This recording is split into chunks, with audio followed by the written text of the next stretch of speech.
Hey, what's going on, guys? Jordan over here at the Movie Den.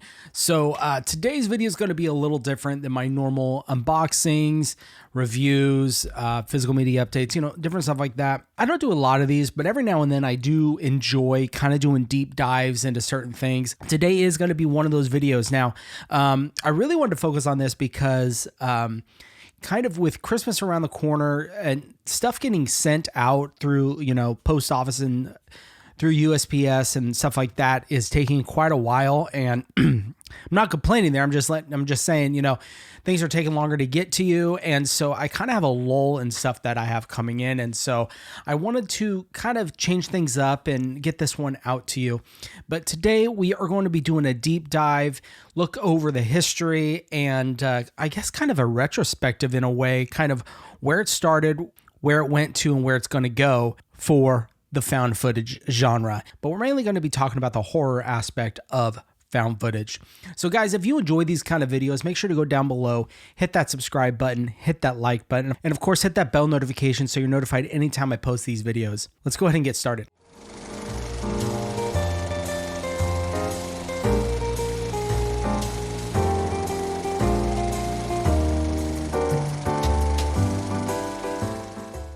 So guys, as I had said earlier in the intro, of course, we are talking about the found footage genre, specifically when it comes to the horror genre. This is personally one of my favorite horror subgenres. I really enjoy, like I said, found footage, but I also like, supernatural. I really like folk horror. Those kind of stuff are mainly my favorite. And what's really nice is, especially when it comes to found footage, there's a lot of crossovers with genres. You've got found footage movies that are more in the folk horror genre. You've got found footage movies that are more in the supernatural genre. You even have found footage movies that are not even horror related. There are some found footage movies that's all about crime. So there's a lot of different genres within found footage, and those are just some of them. There's others. There's even comedies like Project X. That's one of them that comes to mind with that crosses, comedy and found footage. So there is a lot out there. But like I said, we are going to be mainly talking about the horror aspect of found footage. Now, found footage has been a thing for quite a while, actually. Now, a lot of people, and I hear some people say, and I've read that, the first found footage really is Cannibal Holocaust, which that is true for horror, right? It is the first horror found footage movie, I believe. But there are some earlier ones even before that. You've got movies like Shirley Clarke's The Connection, which came out in 1961. That was a very early on found footage. Or maybe not found footage, but it was I know I keep saying found footage, but I guess I should really be saying like a documentary style kind of shaky cam, I guess is what you would call it, because not all of it is found footage, right? You also have one by Orson Welles called The Other Side of the Wind. Now, this one is an interesting one. You guys probably know Orson Welles. He's very famous for writing, directing, and even starring in Citizen Kane. But this one, The Other Side of the Wind, actually didn't come out till 2018. However, it started filming all the way back in 1970. So technically, that's kind of a newer movie. In my mind, that is before Cannibal Holocaust with The Connection and movies like that. Now, those aren't scary movies whatsoever. However, they are documentary style, found footage, shaky cam, whatever you want to call it. We're gonna use a universal term, found footage, for this. So those are technically earlier found footage movies than, let's say, Cannibal Holocaust. So, well, yes, Cannibal Holocaust is the very first horror found footage movie. There are earlier movies than that one. But of course, in the year 1980, we did get Cannibal Holocaust. Now, this one was a very controversial movie when it came out. People thought it was real, the whole thing, which to their credit, it was to an extent, right? Parts of it was real and parts of it was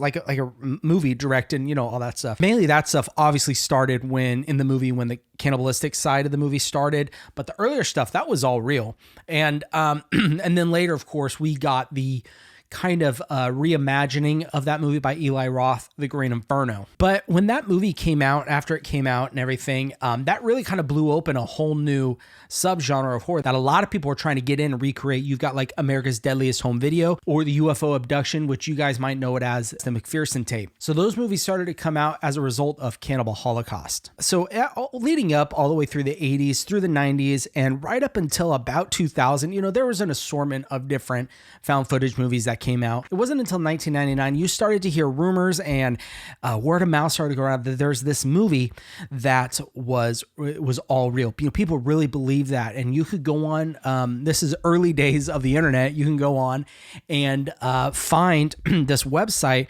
where there's journal entries. There's like these new release pictures and clips of this footage that was supposedly found in a forest somewhere.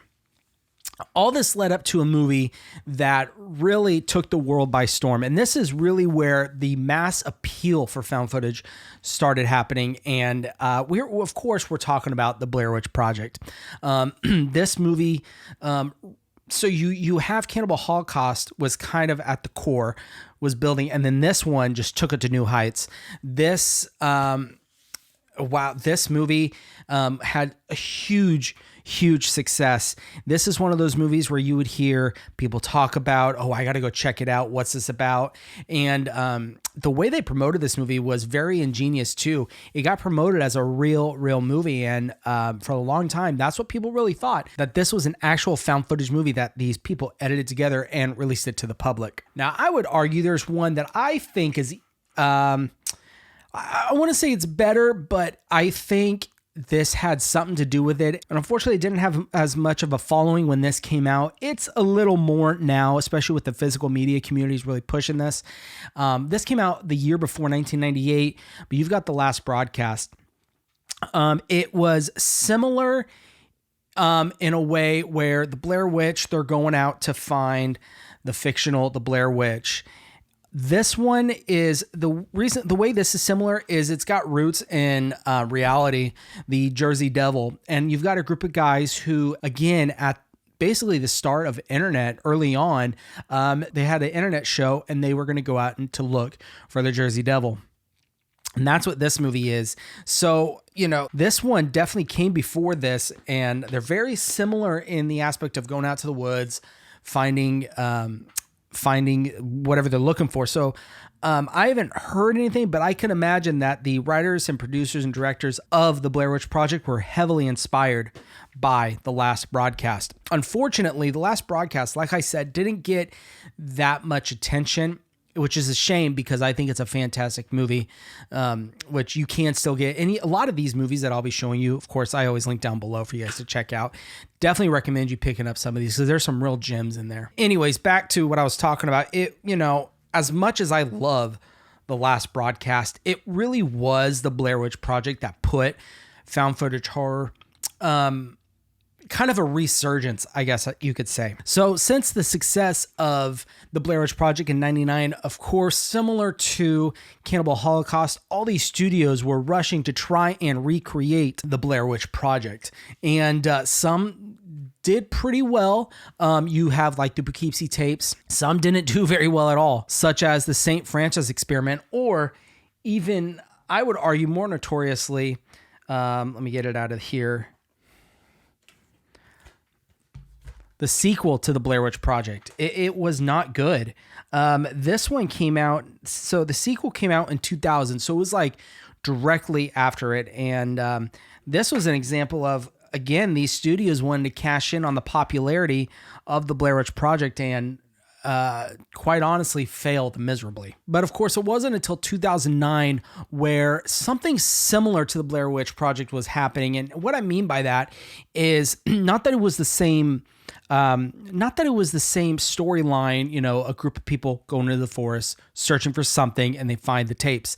It was more of, there were whispers and talks about, oh, did you know this movie that's coming out? And there was even with this movie too, I remember when I was in school, people were, kind of mentioning, oh, this might be real, this might not be real, we don't know. And I remember seeing the commercials on TV. You would see audiences in the theater absolutely terrified, screaming out their minds. And it really encouraged two types of people to go to these movies. You've got the people that were just curious and almost of a dare, like, ooh, can I make it through this movie? Or the types like myself that was like, I just genuinely love horror movies. I'm going to go check this out. But the movie we are talking about, sorry, I got a stack here of movies that I kind of going through, so bear with me here. But the movie we're talking about is Paranormal Activity, the one from 2009, the original. Now, this is the big set you can get from Paramount. I think this is still available at a really good price. So if it's still available, I'll link it down below to check it out. But here it is right here, Paranormal Activity. So this one came out in 2009. Now, this is another one kind of did similar to what the Blair Witch Project back in 1999. So yeah, 10 years later, this movie again took the world by storm. It gave a resurgence to found footage, and very, very popular. And then, of course, not too long after, you got Paranormal Activity 2, which is okay. It's not the best. But then I think the best out of the series, you then get Paranormal Activity 3. This is more of a prequel, which prequels never do good, but they did a good job with this. After that, they kind of went downhill, in my opinion, with Paranormal Activity. So after Paranormal Activity 3 came out, I think there was the mass appeal and the want for a found footage horror movie kind of dipped, in my opinion. But of course, even from Paranormal Activity 3 releasing up till now, there's so many great ones that have come out. I'm really starting to think that found footage movies are starting to kind of make a comeback again a little bit. I think that's because of a few things. I think movies in general are not doing that. The creativity is kind of gone out of new movies right now, except the horror genre. And of course, that in turn would automatically make people more interested in found footage horror because that's just a subgenre of horror. So that's one reason why it's kind of making its comeback a little bit. You've got physical media collectors, I think, is a big proponent of pushing that, because I know myself, my buddy Frank over at Frank's Media and Reviews, he's a massive found footage horror film fan, as myself. I know a few others. My buddy Brandon, Movies with Brandon, he's over on Instagram, big found footage horror movie guy. So there's a lot of us out there that have been really pushing found footage horror movies. I think the big one is Christian Planet CHH. He's a big one too. He's pushing it a lot. And these labels too. Second Sight is a big one. I know 2024 was massive for found footage with their label. They did the Blair Witch. You have got The Sacrament, Gonjiam Haunted Asylum, Borderlands. I mean, guys, there's a lot out there. And of course, I think the final reason that I think found footage is making a comeback, you got the massive success of Late Night with the Devil. When this came out, I remember hearing about it, and I had to jump on it and see what all the big hype was about. And this movie, let me tell you, was amazing. It was so good that, a lot of labels put this out. You have Umbrella, which is this version. I do have Second Sight. It's back there with my movies. Cape Light, a German company, they did a media book. I don't have that one, but tons of labels were putting it out. Everyone tried to get their hands on it. So I think this is another perfect example of one, found footage movie is not really dead. It's actually very thriving. And two, it's really starting to make a comeback. You can argue there are other ones that came out before this that were phenomenal. The Hell House LLC movies. You have got Wreck. Those movies came out, but those were kind of little gems here and there. But I think with Late Night with the Devil, I think this is going to be a big proponent of pushing found footage horror movies further and more of a mass appeal moving forward. I was looking, I really have to give it to the physical media community, because without you guys, I mean, we wouldn't get releases like, now this isn't the one you could have gotten in Walmart, but Frogman. I mean, no one heard of Frogman. This kind of came out of nowhere and they put it out in Walmart.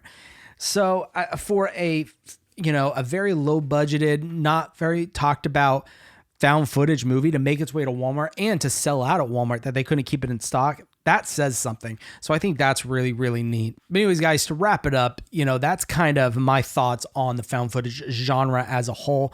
It's had its ups and downs since the 1980s with Cannibal Holocaust. But that's, like I said, it's my favorite. I think it has such a really, really interesting history.